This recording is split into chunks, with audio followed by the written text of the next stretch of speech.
Hey VC, how's it going? Right, okay, very quick video. Just some nice jazz bits that I picked up over the last few weeks, as well as some other bits and bobs as well. But this is what I'm listening to in the background. This is Joyce with Feminina. Originally came out in 1980. This is a reissue that came out earlier this year on Mr. Bongo. As with all Mr. Bongo reissues, it's beautifully done, great pressing, lovely artwork as well. This is the original artwork.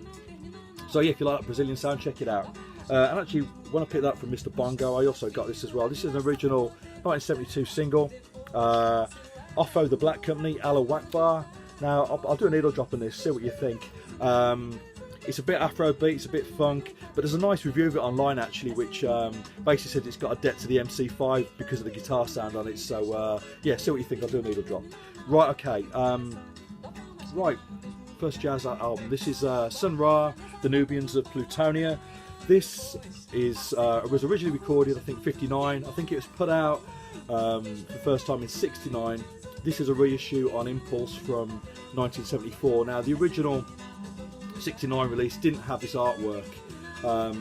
As you can see there, it's absolutely stunning, isn't it? But yeah, so Sun Ra's always been a bit of a blind spot for me, purely because of the amount of stuff that he put out. I know a couple of albums, you know, Languidity and Space is the Place, but other than that, it's really where to go. Now, this is one of the albums that I did know, and basically what's happened is over the last few weeks, my local record shop has bought a large jazz collection. Now, the guy that previously owned the collection, he collected for 50 odd years, and he used to buy the records, play them once when he recorded onto cassette, and then just listen to cassette. So all of these records are absolutely pristine, all of the artwork, all the covers, and the vinyl as well, so you'll see that in a minute. So when I saw this is one of the Sun Ra albums that I did know. There were several on the wall there, I'll be honest with you. I did pick up a few, but this is one that I did know, so I picked this one up. This is, I say, hard bop, 1959. I've seen this described as being a good starting point for Sun Ra, so and I definitely agree with that. So, but yeah, really nice. The other Sun Ra that I'll show today, this is I think recorded in 1979, released in 1980. This is Strange Celestial Road. Now, this is more of a spiritual jazz album. I saw this one in the shop. I didn't buy it straight away. I went away and listened to it on digitally for a few days, and yeah, and when I went back, it's still there, so I picked it up. So this wasn't too expensive actually. So, but yeah, really nice stuff. Okay, one other album from that collection as well. This is Sonny Rollins, Live at the Village Vanguard. Now, this originally came out, I think, in 1958. The recording itself is from 57. This is a slightly later press. It's on Blue Note, but from 1962. As you can see, it's absolutely mint condition. Look at the sleeve at the back there, and I'll show the label as well. So the record, I reckon, has probably been played once, well, until I got my grubby mitts on it. But yeah, absolutely stunning. So yeah, so this was obviously a live performance. It was, I think he played that day on the both the afternoon and on the evening. So I think one side is the afternoon performance, or tracks taken from the afternoon performance, and the other side is the evening. Yeah, as I said before in my last video when I showed the Way Out West album, yeah, this period of Sonny Rollins is easily some of my favourite jazz music. So really pleased to get that nice copy. Right, okay, so Record Store Day. I didn't go out on Record Store Day, but I did get this online when I think 2 weeks later is it that the stores can start selling the stuff on their websites. I got this straight away, and I didn't pay up the odds for this, which I was pleased about. This is Alice Clark. This is a self-titled album from 1972. Now, this has been a big want list item for me for years. Original items go for well into the hundreds of pounds.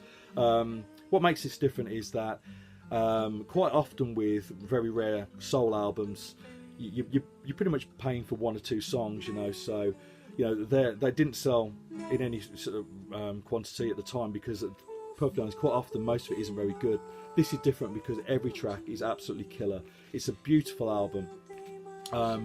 The band playing it are session musicians, many of which who played on Aretha Franklin's records, so the likes of Bernard Purdie on drums. So it's interesting, there's some nice liner notes to this where they basically say it came out in 72, which was a year that had some massive soul albums, the likes of Superfly, Music of the Mind, and Talking Book for Stevie Wonder. Let's Stay Together from Al Green. So they're basically making a point that there might not have been room for another big soul album. I don't say that's been the case. I think it's more the fact that it wasn't very well promoted, which is a real shame because as I say, it's a stunning album. This reissue has been done by Judd Apatow, the film director. His grandfather was Bob Shadd, who owned Mainstream Records and produced this album. So there's a lot of care gone into it, a lot of love and care. It's a lovely gatefold sleeve, and as well as the heavyweight vinyl, there's a really nice booklet with lots of pictures from the sessions and some really nice notes. So yeah, I can't recommend this enough. If you're into soul music, particularly 70s soul, check that out. And one other thing, this is a jazz album. This is UK jazz. Well, sorry, it's a jazz EP from earlier this year. Not sure how to pronounce this band actually. I think they're called E by Soda. Now I was drawn to it because of the artwork, as you can see there. Quite interesting. This is a Bandcamp purchase. It's a 4-track EP. They're a septet. I think they're from Brighton. They're on it's the first release on a label called Soul and Afro-Beat. Yeah, really nice stuff. It's basically jazz funk, I suppose. I'll do a needle drop on this and see what you think. But yeah, more interesting stuff coming out, sort of UK jazz scene. So cool. Cheers.